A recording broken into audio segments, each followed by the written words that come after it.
Hello, everyone. I am Ben Johnson, and this is the Perpetual Chess Podcast. Perpetual Chess is a weekly interview show where top chess players, authors, content creators, and accomplished amateurs discuss their careers and share stories and chess improvement tips. Perpetual Chess is a part of the Blue Wire Podcast Network, and we'd like to give a special thanks to our presenting chess education sponsor, Chessable.com. For more information about the show, you can go to perpetualchesspod.com. But without further ado, let's get to the show. Hello, everyone, and welcome back to the Adult Improver series of Perpetual Chess.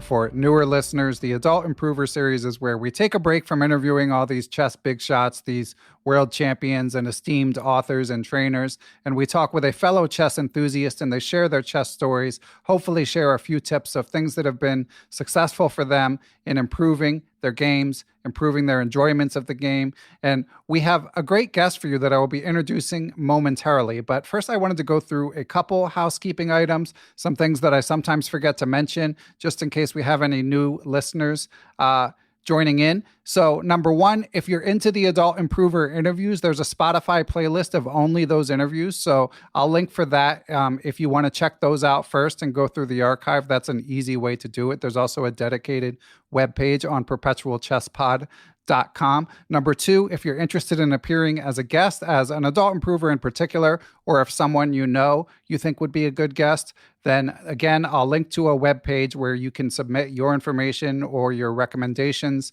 information, and they don't have to have some crazy rating gains like our current guest here does. We're just interested in hearing people's stories and how chess intertwines with their lives. Number three, I wanted to give a shout out to Perpetual Chess Patreon subs. Always much appreciated to help keep the lights on here at Perpetual Chess. And in fact, it's been 6 years since I've doing the pod, and now we have some new 5-year sub anniversary Patreon subs. So I wanted to give a quick shout out to those people who've been supporting the pod for so long. Regular listeners may recognize some of these names: John Fernandez, Howard V. Hahn, Tony Rotella, Zhivko Stoyanov, Macaulay Peterson, formerly of the Full English Breakfast, Alex Pejas, Chris L., Christopher Wood, Jerry Wells, and John Hartman. And I also wanted to give a welcome and a thanks to new subs, Joe Sneed, Roy Lopez. I don't know. That's quite a coincidence if that's his real name. But anyway, shout out to Roy Lopez, Francois Legrand, Jim Sutherland, Ryan Garipo, Audie Alcorn, Andrew Ferris, and Bloodtoes. I don't think that's your real name, Bloodtoes. Anyway, thanks everyone for supporting the pod. If you do support the pod, you can submit questions for people like our guest, as well as join the Perpetual Chess Discord. We occasionally do special events, Zoom calls, stuff like that. So anyway, without further ado, let's welcome our guest. She is a 23-year-old who discovered chess after watching The Queen's Gambit. And she didn't play as a kid, so she picked up the game from scratch at the age of 23. And less than 2 years later, she's rated 1900 in chess.com Rapid, including a 600-point gain last year. Now, of course, we are all more than our rating gains or lack thereof. But nonetheless, shout out to our guest. It is amazing progress. And without further ado, let's welcome Kamryn to the show. Welcome, Kamryn. Thanks, Ben. Thanks so much for having me. Sure. Sorry for the huge speech. Just got to do some housekeeping once in a while, but I'm happy to have you here on the pod. Yeah, not a problem. Totally understand. So Kamryn, you sent me some background information, and obviously you've got a lot of company of people that either already knew how to play chess and then had their interest sort of grow due to the Queen's Gambit, or people like yourself that didn't even know how to play the game. So the first thing I was wondering, Kamryn, is, okay, you enjoyed the show as I enjoyed the show. A lot of us enjoyed the show. What was your first step beyond watching Queen's Gambit as your interest got piqued from that show? It's actually kind of hard to remember exactly what the kicker was. I remember I was just really drawn into the story, and it was also really shot so beautifully.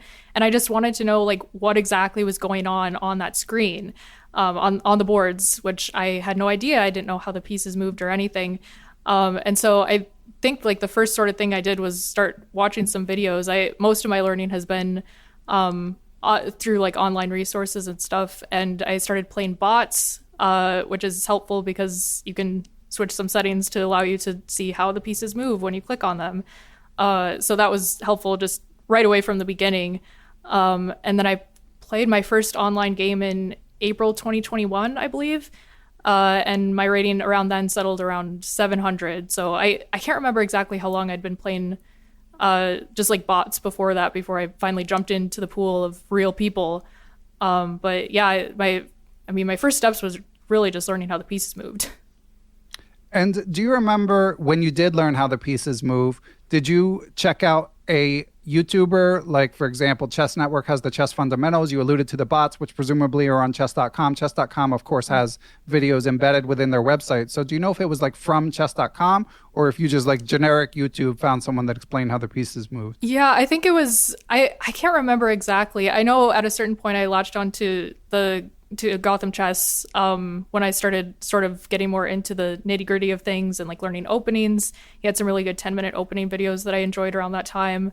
Other than that, yeah, I think it was just a lot of times just something from like 2010 that was like, here's how the rook moves, and yeah, very like right. basic board with like terrible audio quality and everything. So sounds about right. Yeah. And when you saw Queen's Gambit, were you like, I want to get good at this game, or were you just like, maybe I'll find out a little more about this? Like, what was your mindset as you started to dive in? Yeah, I was very tentative. I was in the middle of a very busy semester in college. I was a double major. I had like a full load of classes, and I was also working part-time. And I have such an obsessive personality that I knew that if I got really into this, it was just going to take up all of my time. So I really had to hold myself back from it and just be like, okay, this is just for fun. We'll just kind of see how it goes. And it's just something I want to learn on the side on top of everything else that I'm already doing, right? So it definitely, I didn't really set like these large goals for myself from the beginning. It was much more just for fun. And then kind of as the months went on, I was like, you know what, maybe this could be a little bit more. Interesting. Yeah. Yeah, if you have an obsessive personality, sometimes it feels like chess will just find you. You yeah, know, you can people try to talk avoid about it. getting bit by the chess bug, and that is definitely true. It gets you. Yeah, and I'm the same way. I mean, it struck me. I learned how to play when I was 6, and right away I knew I wanted to play this game a lot. But then this was the Stone Ages, so you had to find someone to play with. And I didn't really discover the game again until I was 12. But similar to what you're saying, I've carried that forward. And now, like, whenever, like, I don't have, well, now that my son's 9, I do have a video game system in my house. But, like, I never had a video game system in my house as an adult because I knew, like, I would just play all the time. Oh, yeah, like, exactly. there's definitely an obsessive strain among most chess enthusiasts I've observed. So as you get more into it, you said you had a moment where you said, maybe this is going to be a bit more serious. So how did that change what you were doing? Were you still playing bots? Did you start to play people? And I'm curious, like, how much time you spent on learning about the game as opposed to just playing. Sure. I can't remember like the exact timeline. It does kind of all blend together. I remember at a certain point, like a goal that I had was like, I think I could get to 1200 on online rapid on chess.com and be like pretty happy with myself. Like, I feel like that's a reasonable goal. But then like I got to 1200 and I just kind of kept going at that point. I think the big kicker of when I started getting a lot more serious about it was about a year ago when I decided to go to the local chess club in my city and started playing real people like over the board, which I'd never done before. You know, chess is such a lonely game if you don't have somebody to talk to about it with. And so I was really struggling with like, okay, if I'm going to be taking this seriously, I feel like I need to be playing like actual people and be able to like have conversations with people who know a little bit more than like just how the pieces move. So I was around 1200 when I started playing more like over the board games and started going to club. Well, first of all, I mean, props to you. That's big progress even to get to 1200 in that time before you got to the club. But then when you go to the chess club, of course, I've interviewed guests who've told similar stories of like their first foray from online to real life. And unfortunately, you hear different reports of like how welcoming an atmosphere it is. I mean, I'm not talking about it necessarily being outright hostile, but a lot of chess players are introverts. So sometimes it can just be sort of you're there, but you don't know who to talk to, you know. So I'm curious, Kamryn, what your experience was like when you made it to the chess club. Yeah, I was very lucky when I first arrived. So our chess club is located at a sort of half abandoned mall in the food court.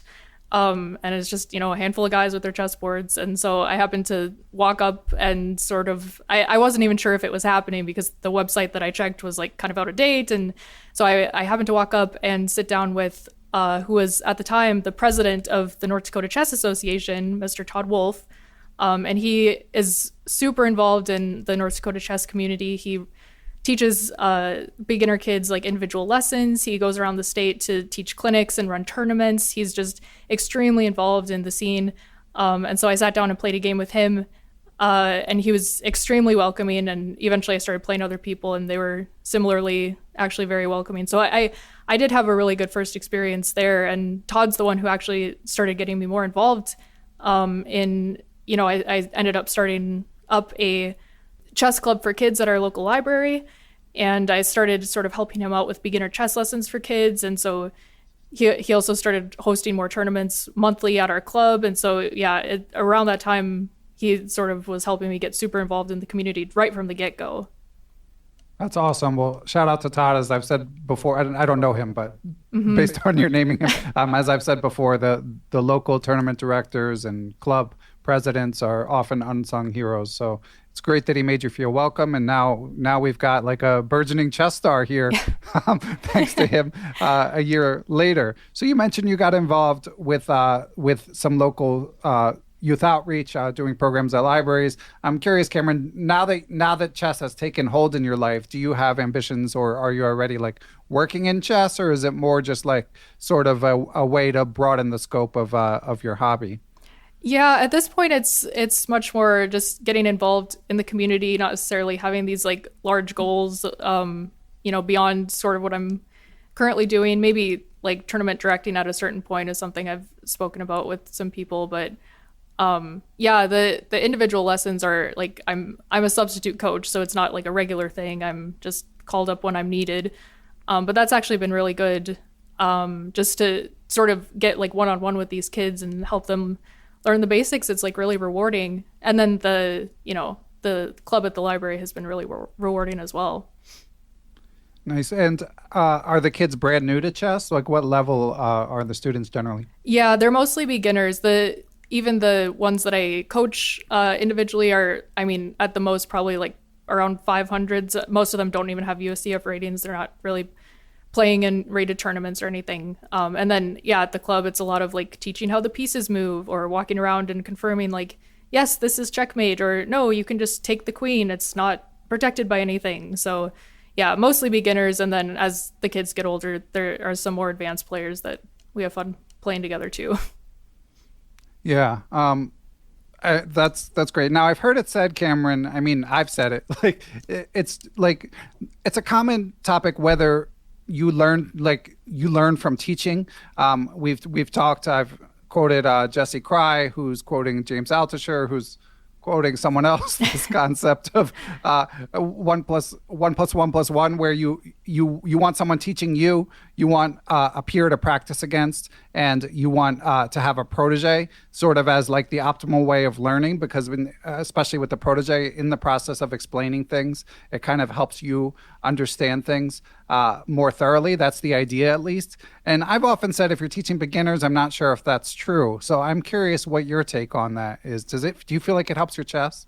Yeah, that's a great question. I think especially it was less than a year ago, last spring, when I really started to get into these things. It was much more helpful for my chess because around then I was like 1,400 online. And so my tactics rating specifically was probably incredibly low for somebody at my level. And so I remember preparing for one of those first individual lessons with a tactics book in front of me for the first time. I never opened a tactics book in my life. And like I knew the terms, like I knew what a fork was, I knew what a skewer was and all those things, but I hadn't really ever put that into practice in like an intentional way. And I was really struggling just going through the workbook of like, okay, it's taking me like 30 seconds to solve this very simple tactic that I'm supposed to be teaching a kid tomorrow. And so at that point, it was kind of a wake up call of like, okay, my floor of knowledge is very low and I need to like raise that so my skills can come with it. So at that point, it was, like I said, like a wake up call for me in that way. I think at this point, it's definitely much more for like fun and not teaching somebody how the pieces move isn't necessarily helping my chess at 1900. But, teaching some of the more advanced tactics, or like, if I'll walk through a game with a student, or like look at longer term ideas, that can sometimes help too. I do like the idea of like, teaching somebody is the best way to learn. And I think up until a certain point, it was really helping me last year. Great. Yeah. Now you're certainly getting strong enough where like you can start to explain intermediate ideas. And I do think you'll start to see that bear fruit. By the way, it's called plus minus equals, not 1 + 1 + 1. Okay. I was telling Kamryn listeners before we record that I just played one of these 3-day tournaments and my brain is like still mildly fried from it today. So I apologize for past and any future incoherence. And on that note, Kamryn, so you mentioned sort of these kids weren't into tournaments. And I know you've gotten into tournaments. So that's what I want to hear about next. But first, Kamryn, we're going to take a quick break and hear from our sponsors. Perpetual Chess is brought to you in part by Aimchess.com. Aimchess has an algorithm that gathers your games from the major sites like chess.com and Lichess and gives you actionable intel based on the patterns it detects. It can be how you do with certain openings, what aspects of the game you excel at versus need work at. And guess what? Aimchess has a new feature that you should check out right now, just in time for the new year. You can check out your year in review for 2022. You just enter your username and it gives you how many hours you spent chess, how many games you played, how you did with various openings. Lots of fun facts that the algorithm is able to gather. So be sure to check out aimchess.com. If you decide to try out subscribing, use the code Perpetual30 to save 30%. You can also use the link in the show description to try out aimchess.com. And we are back. And as we were saying, so Kamryn eventually found her way to competitive chess as well. So being that you found sort of the Todd who runs tournaments, I'm guessing, is that how you discovered them, how you got into them as sort of the next step in your chess evolution, Kamryn? Yeah, it was, so I joined the club, or started going to weekly club meetings in January of last year. And then I believe we had our first tournament the first week of February. So I had only been going to the club for a couple of weeks at that point. But I really just wanted to like jump in and like it, playing over the board when you're used to playing online is like a completely different experience. And so I really wanted to just like sink myself into that right away as fast as I could. So since then we've had monthly tournaments at the club. So just like at the little mall that we play at. We usually do game of 25 games. So we're able to get like 4 in an afternoon. And they're all USCF rated. I also ended up playing the state tournament last April, which was longer, like classical time controls over a couple of days. And I really enjoyed that because I do tend to get into time pressure. And so the longer games obviously help you to think a little bit more. And so even in my game of 25 games, I'm struggling to, not run out my own clock. But yeah, the tournament chess came kind of hand in hand with going to the club and getting more involved in that scene. Okay, yeah, 25-5 is pretty fast. I mean, yeah. So that's a tough way to get used to. I mean, I know you're coming from online where you're probably not playing 4-hour games, but for people who've been around for a while, that's considered pretty fast, believe it or not. So let me ask you, Kamryn, what struck you about the tournament experience? What were your expectations and how did it compare to those expectations? I think I was very nervous. I get very nervous. I remember like, even until just a couple of months ago, like sitting down for the first game of the tournament, my knees would be shaking and I'd just be like completely just terrified out of my mind for some reason. But I do enjoy the adrenaline rush in a weird way. And so I didn't really mind it as long as I was able to like play some decent games. I have said that, it's probably changed by now because I'm more used to playing over the board, but my over the board rating was probably like 200 or 300 points lower than my online rating just because of the fact that I wasn't so used to it. And I think I was also surprised by like the level of like psychological aspects that go into playing somebody in that tournament setting, in just like over the board in general, even just a casual club game. I was like forcing myself to move a little bit faster if I noticed my opponent was like glancing away, if I was taking a little bit too long on a move, or like leaning back in their chair. So I don't know, just some of the like body language things were kind of something I had to work on keeping my focus in spite of all the things going on around me. I also lost to a kid in my first tournament, which I think is just kind of par for the course at this point with adult improvers. And that was also after a couple months, I sort of realized that my opening repertoire needed to be a little bit more solid because everybody I was playing were not playing into the like tricky, trappy lines that I was devoting all my study time to. They were playing like actually good lines, and I was just coming out with a worse position. So I think that was another takeaway I had too.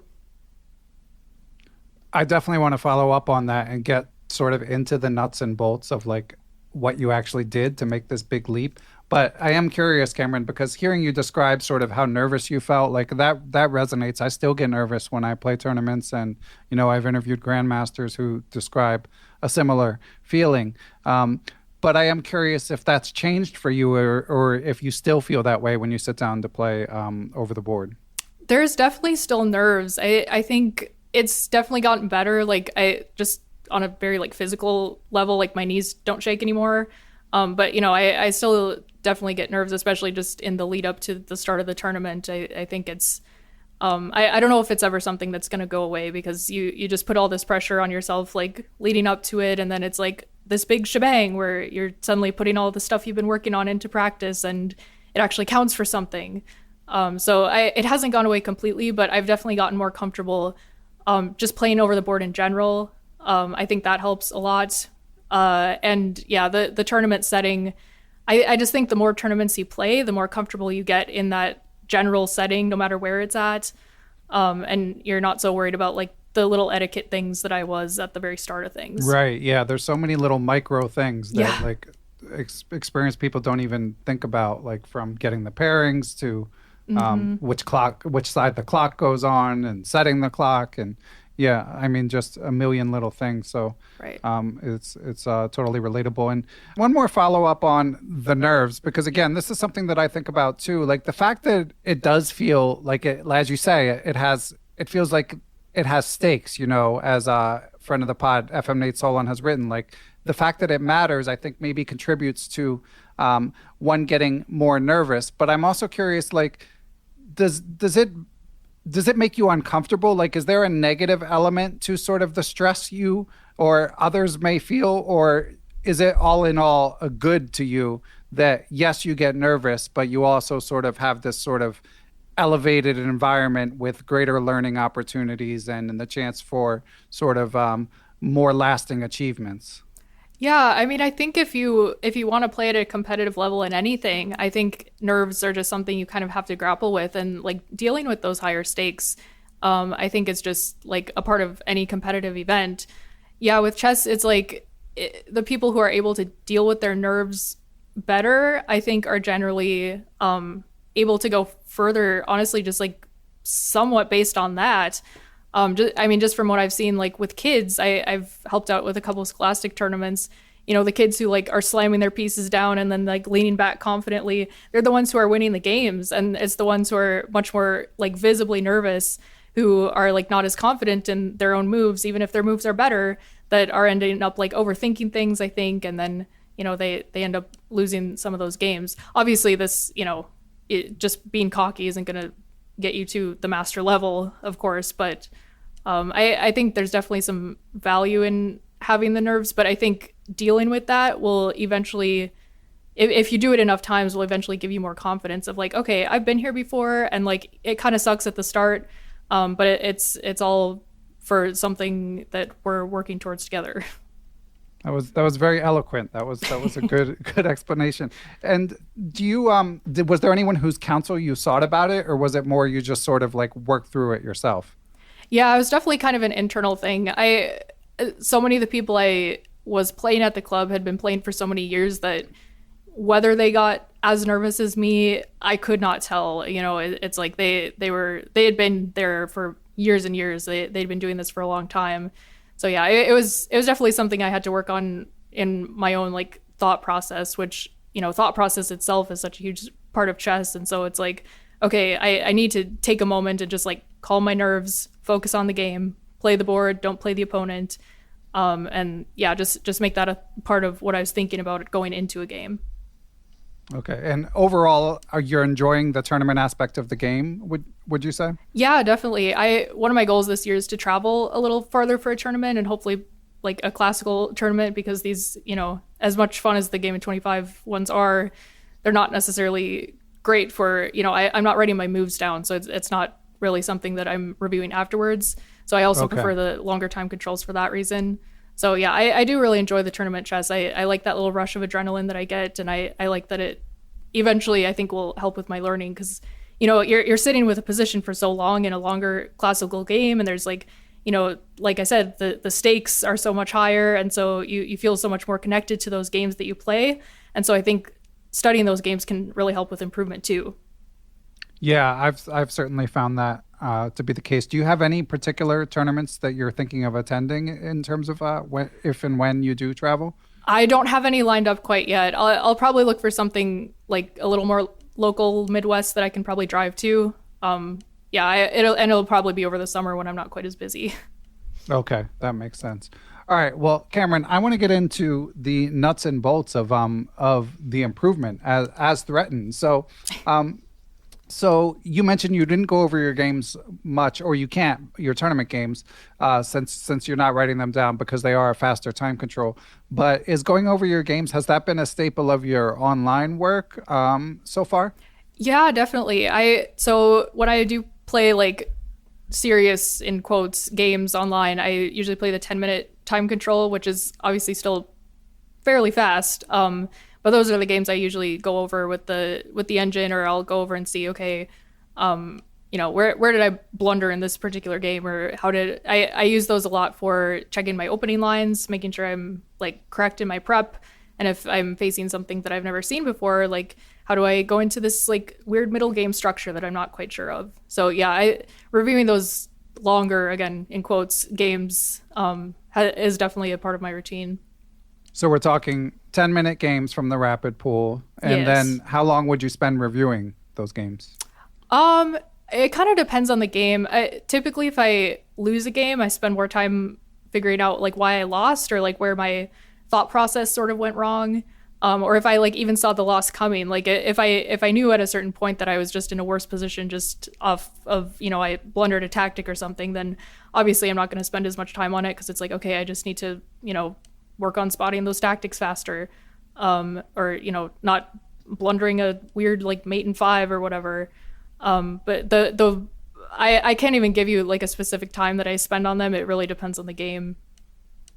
Okay. But it sounds like probably not more than the amount of time the game takes, I'm guessing. Yeah, it's usually not more than like 20 minutes, I would say. Okay. And by the way, I'm not asking you this like as a way to judge you. First of all, your progress has been amazing. So like, no, yeah. who would I be to judge you? It's more just that there's a lot of people listening who I'm sure are super impressed with what you've done, and they're like, I want to know everything that she did, and then I'm gonna go do it. So yeah, that's why I'm asking such granular questions. I would say when I did play the classical tournament last year, and then I recently played I think they were like 45-minute games, tournament in November. Any like over the board games that I write down, I spend much more time going over those games, like up to like an hour, just like when I first get back, and then often I'll go back to them later. So those ones specifically, I'll spend a lot more time on. And those, do you use like the online algorithms like Aimchess or the chess.com and game review, or are you just looking on your own and trying to figure stuff out? So what I do is I put it into the computer database, whether I think I've got a database going with on Chess, and just sort of see like where the bar was at certain points in the game, where I thought were like specifically like difficult positions, or like, okay, I remember thinking that I was probably like about a pawn up here even though material was equal, or whatever it was, and just see if I'm right, and then sort of go from there, maybe look at the openings database or whatever. Okay. So you figured out so many little details, like something like that for someone who didn't even play 2 years ago. Like, how did you figure that out? Like I said, a lot of like watching videos. There's some great videos out there about like how to review your games, and I think chess.com specifically makes it really easy. If I'm not going to sit here and shill for them, but like the game review feature is really helpful because it, especially for like lower beginner or intermediate level players, it tells you like, okay, this was where you blundered the game away, and this is like what you could have done differently. I think the problem is that at a certain level, if you don't have a coach, it's maybe harder to see like why a particular move was a blunder, which I definitely have struggled with and still continue to struggle with. So I think a lot of it is like kind of going through the line that they're showing me of like, okay, why does this lose material or like sort of make the position worse or whatever, and kind of decide for myself whether that's like useful information or, you know, if it's like some weird computer line that no human would ever play. And have you worked with or considered working with a coach at all? I usually consider it when I am at my lowest, when I've just tilted away, you know, a dozen points or so, 24 points. I have not worked with a coach. I'm lucky to be able to, at the local club, have a lot of stronger players where I can sort of talk about the games that we play afterwards, or, you know, go through different lines and things like that on more of a casual basis. So I sort of think of that as my coaching, but I am very self-motivated. And so I've sort of kept myself to a regimen of like, okay, if I were my own coach, this is like what I think I need to be working on, and keeping myself to that. Gotcha. And how many hours a week would you say you're spending on chess, Kamryn? Because I mean, again, it's such impressive progress. A week, gosh, I can't do the math. I probably spend something like 20 to 30 hours. It's something like 3 hours a day on average, I would say. You know, sometimes more, sometimes less. If I'm doing a lot of stuff if I have the day with the kids club or whatever, then I'm maybe not necessarily spending as much time on my own chess just because I'm kind of chessed out at the end of the day. Right. But yeah, for a while I had a pretty strict like 3 hour a day regimen where I was doing like an hour of puzzles, an hour of playing games, and then an hour of studying openings or endgames. I had shared with Patreon subs what you wrote about your background, that you were working on improving your thought process. And how would you describe your thought process when you first learned the game, now, and what it would be like in the future, and how you worked on that? Yeah, thought process has been huge. I mean, just going back, there were things that I remember playing so selfishly at a certain point where I was going back through like a game I had when my online rating was like 1,000. And like, I just completely missed that my opponent was setting up like a battery checkmate for like 3 moves in a row. And then I just like let them checkmate me. And so the thought process as far as like what my opponent was doing was not really there. And so once I sort of realized that that was a weakness of mine, I sort of started incorporating that more into the thought process. I think a lot of people maybe want like more of like a checklist type thing, which I don't necessarily have. It's really things that I'm like working on in the moment. So for example, right now, I've been really bad about having time pressure and getting like just having bad time management. And so part of my thought process has been after every single move, I look at the clock and I see whether I'm like on time, or I'll set goals for myself. Like, okay, I don't want to be more than a minute below my opponent's time at any given time during a 10-minute game. And so it's like, okay, if I'm straying away from that, I need to make my next couple of moves a little bit quicker, and, you know, just kind of work that into the thought process. I think working on tactics puzzles too has helped sort of streamline everything, because even like a year ago, I really had a very minimal understanding of tactics and wasn't able to like recognize like a fork if my opponent put their pieces in a bad place on the board. I couldn't spot that instantly the way I can now. And so the thought process sort of shifted from like, okay, scanning the position every time they make a move to see, is there a tactic? Is there this? Is there that? To more of like, okay, let's take a peek. Okay, there's nothing. Now let's look at like long-term plans. Let's look at the pawn structure. Is this going to be like a good end game for me if we trade everything down in the center here? Just sort of more long-term like positional things like that is sort of where my thought process is at now. Very insightful. It sounds like you have a very sort of analytical mindset. It makes me wonder, Kamryn, like, do you have like a competitive background, a gaming background? Like, is there any prior hobby that you feel like has informed your sort of very clinical and I must say impressive approach to chess improvement? So I was an English major in college, which is very different from like the STEM field that most people come from. My like obsession throughout a lot of my like childhood and into my teenage years was writing, and so I mean, I'm still a writer. I write fiction. I'm actually taking a course through Harvard Extension School on creative writing, trying to get into that program. So yeah, creative writing is still like a huge part of my life, and so like having that same obsession that I have with chess, I've pretty much always had with the writing thing. And so that was also very analytical. I was looking at like different types of plot structures and things. And then, every night I would have a routine where I would sit before I went to bed. I had to write, 1,000 words or write for an hour or something like that. So yeah, I think weirdly, like the analytical thinking sort of comes from the creative side of my life before this. Yeah. I was going to say that doesn't strike me as surprising or odd at all. I mean, it's not an accident that there's like a million chess books, Yeah. Like chess players enjoy writing, and there is something similar, like the ability to sort of constantly edit what you've written is similar in a sense to the ability to sort of constantly attempt to streamline your thinking process in chess. Do you have favorite writers in the non-chess category? Anyone you particularly admire? Oh my gosh, there's so many. Unfortunately, since I've gotten into chess, I have not had a huge opportunity of time to read more fiction books. I think probably my standing favorite at this point is Barbara Kingsolver, The Poisonwood Bible. I think it's a fantastic book. I wrote a big paper on it in college. Yeah, I typically enjoy like modern literary fiction is kind of where I'm at right now.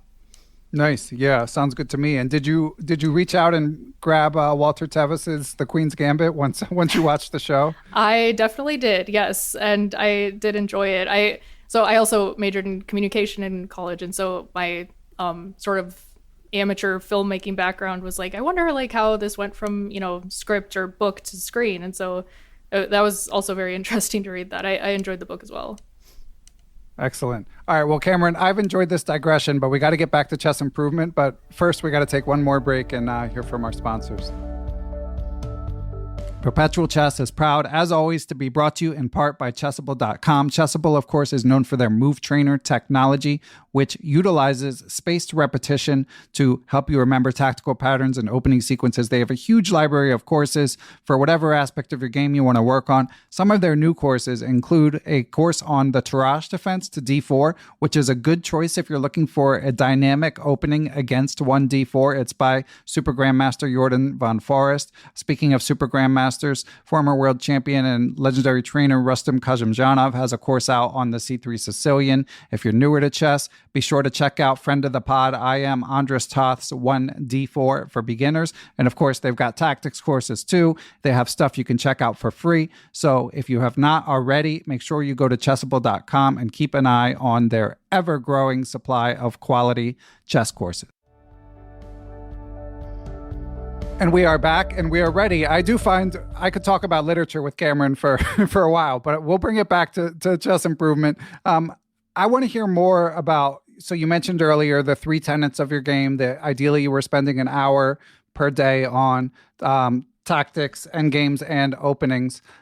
We've touched on tactics. Again, you got to do the work, but I think that it's the most intuitive thing in terms of how to work on it, and openings to a lesser extent, which we'll get to. But let's go to endgames. How did you decide, when you decided you wanted to work on endgames, how did you approach that, Kamryn?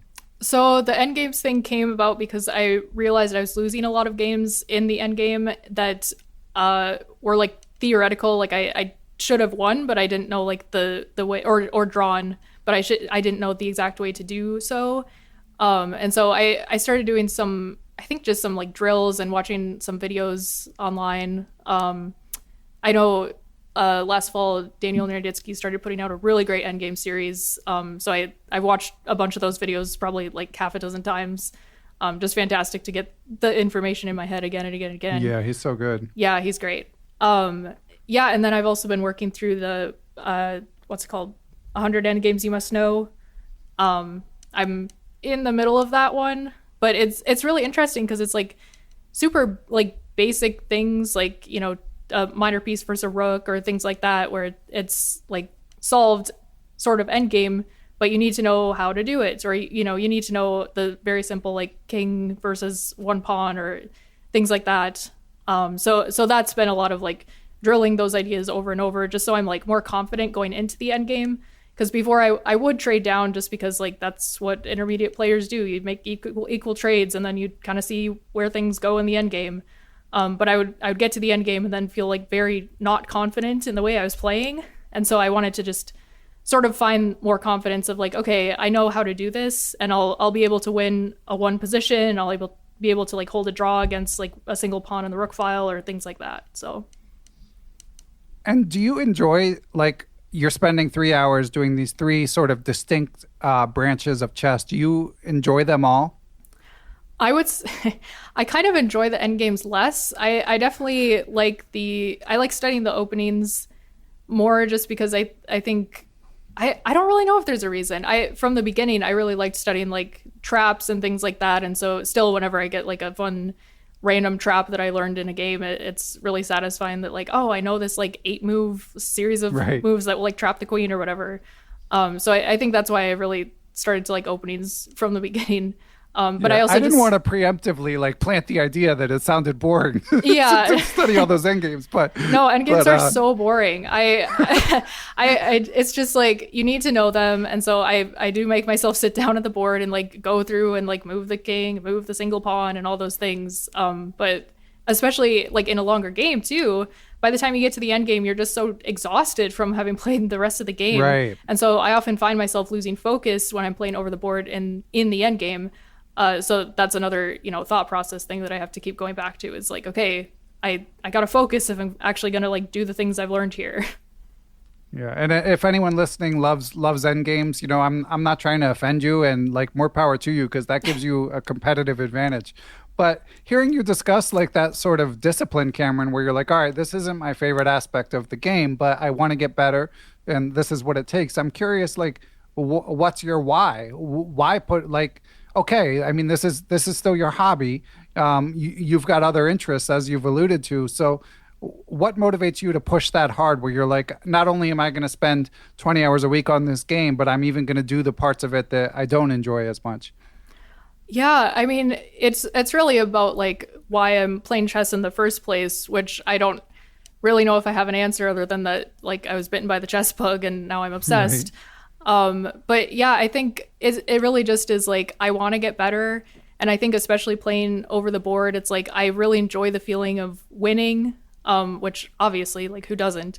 And I think it's so frustrating. Like, for example, when I lose in the opening, or if I get a terrible position out the opening, I oftentimes will be extremely frustrated and like beat myself up, because it's like, okay, I spend so much time studying the openings and I enjoy it so much, like, why did this fall apart for me in this instance? And so then that makes me go back. And the same sort of thing was happening with the end games, where it's like I felt I had played like such a good game, and then it suddenly fell apart, and I just really didn't like that feeling. And so to sort of alleviate some of that, I mean, I'm still not great at end games. I think it takes kind of a lifetime to master. But I think that's been a big part of it, is just like, I kind of want to make more of a name for myself, at least in my local community. And I mean, being pretty much the only woman who ever goes to the club, there's a lot more eyes on me anyway. And so I want to at least be good and be like winning my games if people are watching. What has that experience been like? So you said there's more eyes on you. Do you feel like you get extra attention, extra people talking to you? Do you feel like, have people made rude comments? I'm just curious. I've had a very good experience. I haven't had any like weirdos like making strange comments about me, which has been really nice, because I mean, just reading, like, for example, Jen Shahade's Chess Queens, there's a lot of that out there. So I feel very fortunate to not have experienced any of that at this point. But there are, I mean, playing in the middle of a mall, there'll be walkers walking by, like old couples or whatever, and somebody will say to my opponent, like, is she beating you? And they won't say that to anybody else in the club. And it's like, yeah, or they'll walk by and say, like, I watched the Queen's Gambit. Do you know about that? And it's like, well, yeah, I do. And so, yeah, just like little comments like that, where it's like, clearly, like, I am the spectacle at certain points. And maybe that's just me kind of being full of myself, but I definitely do notice like a little bit more comments about me, or directed at me. But it hasn't been anything like weird or strange or anything. Well, I'm glad to hear it. And it's probably not just in your head. It probably really does exist. So bringing it back to your chess study. So we've got the end games down. We basically know what you do with tactics, although feel free to illuminate if there's more you'd like to share. And you mentioned your enthusiasm for openings, but you also mentioned that you had to tweak your repertoire. It sounded like you had to, the Stafford Gambit wasn't working in tournament chess based on what you said earlier. Right. So what changed and what's your overall, you mentioned your enthusiasm for openings, but how do you actually study them? Yeah, I've always had like a very good memory. Like when, I never really had difficulty in like, going through high school with like tests because I just like look at the terms the night before and be able to memorize them. And so I think that like memorization part of my brain is sort of stimulated when I'm going through openings and like memorizing a bunch of different lines. At a certain point, I was playing more like the sort of games that you'd find in the videos that are like, here's how to win in 8 moves. But I would only, know the one line to win in 8 moves and then get a terrible position afterwards if they didn't play into those 8 moves. So again, it was very similar to the end games where I was like, okay, I'm losing games because of this. I don't know the middle game plans in these like weird Gambit type openings, or trying to trap the queen. That's just never going to happen when they're not playing into the theory at this level. So I switched my repertoire from just kind of like random trappy openings to I play the London and I play the French, which are like the most boring openings known to man, essentially. But I'm like, if I'm going to be studying the openings a lot, I at least want to like get an equal position out of them and get into a middle game, because it's really frustrating to like go and play a rated game and like be ready to sit there for like an hour longer and then lose in the first 10 moves or something like that. So I at least want to get to the middle game and then hopefully get to an end game and win it. And do you feel like do you have a style in how you play that you've identified? I tend to be much more solid. So like, I had tried like some E4 openings probably less than a year ago, and the E4 stuff just like never worked out for me. So like I'm D4 all the way, as annoying as it is to deal with it from black side. And yeah, so with it's basically just like lines that there's not a ton of theory, but I know pretty deep into those several opening lines that I play. Like Cambridge Springs is what I play against the Queen's Gambit if possible. And I would say my style is generally more solid, but I do know like opening traps in each of my openings. And so it's like, if I see that you're going into this, I will definitely like go into this sharp line that you're going to have to defend. So. And you mentioned that you have a good memory, and that obviously does give one a leg up. But what is your approach to memorizing openings? Are you using Chessable? Are you watching YouTube opening videos? Are you just like using the opening explorer from chess.com? Like, how do you learn the next move in a given line? Yeah, it's kind of shifted. I really started just by like watching the videos on the particular opening I wanted to play over and over and over again, and like almost essentially like memorizing the way that the person was like saying the moves type of thing. At this point, the way I study, I've also done some Chessable courses. I'm so like picky about my openings though that as like useful as the couple that I picked out were, I don't use that quite as often, because it's like I'm not going to study this line that I'm just never going to play, because I don't want to like give up my bishop pair or whatever the weird offbeat reason is that I don't want to play this particular line. So anyway, what I do now is I have my physical board, and I'll sit down and I'll sort of try to have a particular opening that I'm studying each day of the week, and I'll go through lines that either I saw in a game and I wasn't quite sure what to do against, or that like I studied a while ago but I'm not, I don't quite have it ingrained in the memory yet, and just play them out for myself 3 times in a row, or however many times it takes for the memory to kick in. And then if I forget my line or whatever, I have a Lichess database thing that I'm constantly sort of updating with the different lines that I want to play. It is a lot of like based off computer and opening databases. Okay. And do you use a physical board when you're reviewing your openings, or are you all digital? I've been trying to use the physical board more. I think it helps with like incorporating like the tactile into the whole thing. I think that helps with the memorization for sure. I think you're right. Did you learn that experientially, or is it something you read? I think I read it somewhere. I can't remember exactly where, but that sounds like something I heard in like a psychology class or something. Yeah, I heard something on the Huberman Lab podcast recently. Okay, yeah. I was thinking out, and I think I need to do. It's I've mentioned many times on the pod because I have a family, and often if I'm doing chess stuff, the kids are around. It's not like I'm not in like a quiet library or anything. That I'm Right. disinclined to get out a chess set, but I think I need to make it happen. Yeah, I've got mine just sitting in the middle of my bedroom floor right now, so it's just kind of Very there. Queen's Gambit-esque. Yeah, exactly. So it's like I have to step over it to get to my closet, so I might as well use it. Are you seeing the chess pieces on the ceiling or not? Not yet. Not yet. I haven't started the You drum gotta set get to either. 2,500 for that. Yeah. To happen. That's funny. And Kamryn, again, I have to say, I mean, it's incredible progress that you've made. It's super impressive. So to me, looking from the outside, like it's not crazy to think, like you never know. Like the longer you, and in your Twitter post that I saw that made me reach out to you, you said like you'd gain 600 points in a year. This will probably never happen again, which I found, I mean, admirable.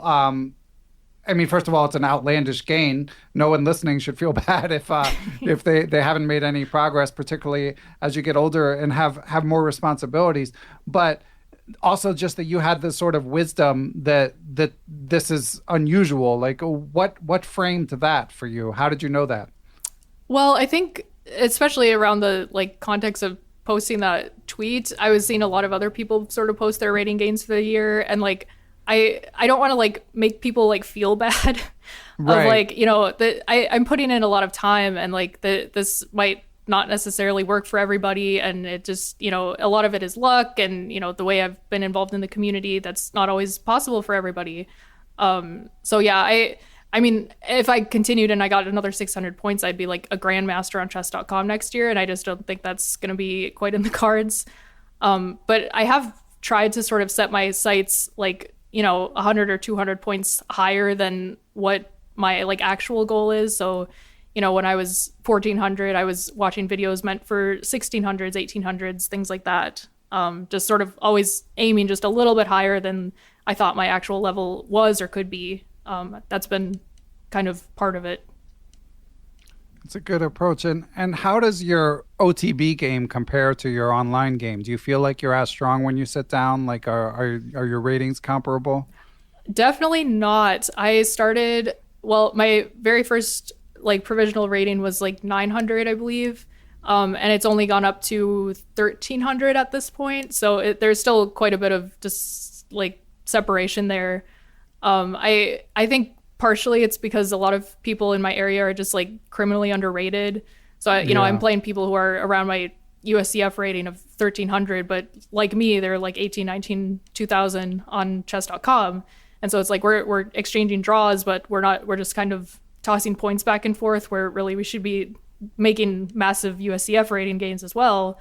But yeah, I think that's kind of stunted it, is playing the same people over and over again and not really necessarily getting the rating points that we all deserve. Yeah. So if you don't make it to any big tournaments, you at least got to get the other people in your town to make it, so that yeah, so I can their farm them. their ratings will change. Yeah. But yeah, I mean, I don't, again, this is a topic that's come up on the podcast, but I just feel like ratings generally, not to belabor the point, but a rating I feel like for a long time, a given rating, whether USCF or FIDE, correlated pretty strongly to like a certain, if you wanted to use an accuracy score on chess.com as a proxy, like it would correspond to a certain level. And now I feel like the levels are all changing. And I do think some travel might help with that. But I also just think like Lichess, obviously, their rating system is hundreds and hundreds of points higher than like the USCF or the FIDE system. Chess.com doesn't have quite that reputation in terms of how their rating correlates, but I do think there's still something. But obviously it doesn't, I'm not saying this to knock you off your pedestal. You've made amazing progress, but it's just like an question we don't have the answer to as of now. Sure, and it's also just a whole different experience to play over the board. So I don't think like whatever my actual rating, like whatever that means, whether it's, FIDE, if like I were to get the perfect rating that represents my skill at this particular moment, I don't think it's necessarily 1900, 2000 at this point, but I think it's certainly higher than 1300. So, I mean, right. None of the systems are really perfect. But yeah, I think it also, the weird disparity has to do with like way more people are playing online than are playing over the board. Like there's some people in my state who only ever play the state tournament once a year. And so it's like their online rating could be skyrocketing and their USCF is just always kind of staying the same or maybe going up a couple 100 points or so every time they play. But yeah, I think there's that difference as well. Yeah. There's just a lot of variables. So not worth obsessing over. Just make sure generally, not just you, everyone, myself, you're enjoying the process. Yes. And, and your rating might go up, it might not, but it's not the most important thing by a long shot. Couple more questions, Kamryn. This has been really fascinating. I've really enjoyed hearing. I mean, I'm impressed. I guess it kind of goes together, but I mean, I'm impressed with how quickly you've gained rating, but also just sort of how quickly you've sort of wrapped your head around the whole chess world. I find almost equally impressive. So I'm curious who you've mentioned Naroditsky and Levi Rosman, of course, two of the greatest. Who else do you watch on YouTube? Like, and if there's any books that you've read that have been formative, like what chess content have you found the most helpful? Yeah, I recently have been watching a lot more videos from Hanging Pawns. He's got great opening stuff. Just like I thought of him when you were talking about openings. Yeah, he's very good. Huge Shout out to repertoires. He's great. Yeah.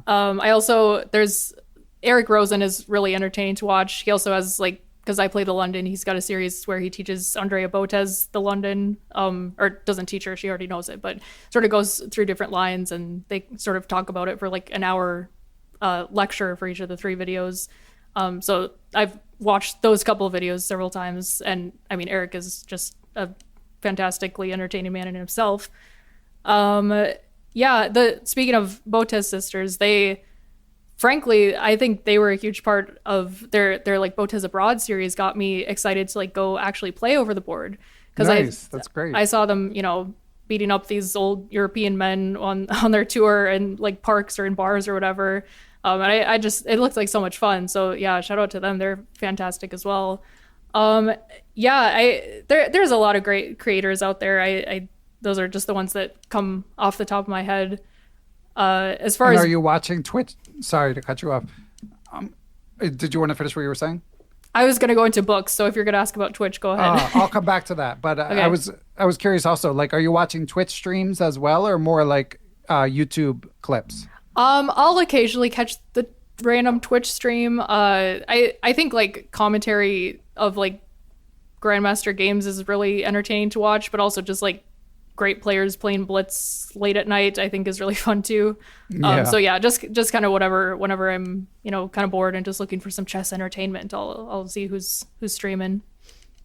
Nice. Okay. And books. Obviously you mentioned you're an avid reader, but it also sounds like you're doing well with visual learning in chess. So have there been any chess books that have really helped you? Yeah, well, I mentioned the 100 Endgames You Must Know. I think that's probably been one of the most helpful. I really struggle actually going through, I've tried to do some like specific like Grandmaster games books or, specific to like different openings. And I think those are like good, like overall, they've never really become like a huge part of my study plan. Just because I think a lot of times if you don't have a coach there to explain things, or if the book isn't written particularly for like an intermediate level, I think it's really hard to like understand why this particular move, like 15 moves into the game, was good if you don't have somebody there to explain it to you. So yeah, it has been a lot more online learning. The book that I use for tactics for like my students is the Everyone's First Chess Workbook, the Peter Giannotto's book. Shout out to Peter, great book. Yeah, it's definitely excellent. I use it all the time. And that was also helpful for me when I was first starting the lessons to be like, okay, I kind of need to like figure this out for myself. And then the other one that I have enjoyed the most is called Best Lessons of a Chess Coach. It's really good. It goes through like, I think 10 different 10 different games, maybe more. I haven't read it in a while, but it's sort of written as like sort of a like Socratic dialogue type thing. Yeah, it's a where it's book. like going back and forth with question and answers of like what potentially the student could be asking, and you being the student, and wrong answers too are included. It's very accessible. Yeah, and that's by FM Sunil Weeramantry, Hikaru's stepdad, Yeah. legendary proprietor of many chess programs in the greater New York area. And I would say that's best for anyone wondering, probably, I would say, I mean, again, all the rating scales are jumbled, but I think 1300, what I would consider 1300chess.com to 1900 is sort of the sweet spot. Does that sound about right to you, Kamryn? Yeah, that's like right where I started reading it, and I reread it. I think the first time I read it was around 1300, and then I reread it around like 1600 or something like that. So yeah, that's like perfect. Cool. Well, one more question that comes to mind, Kamryn, is like, what do the people close to you think of the fact that this game has taken over your life? That's a great question. I don't have I don't really have any friends who are like super into the game, which is one reason why I eventually started going to the chess club so I could like talk to people about the game, because I really was getting a lot of like, you're just obsessed, aren't you? And I'm like, yeah, I am.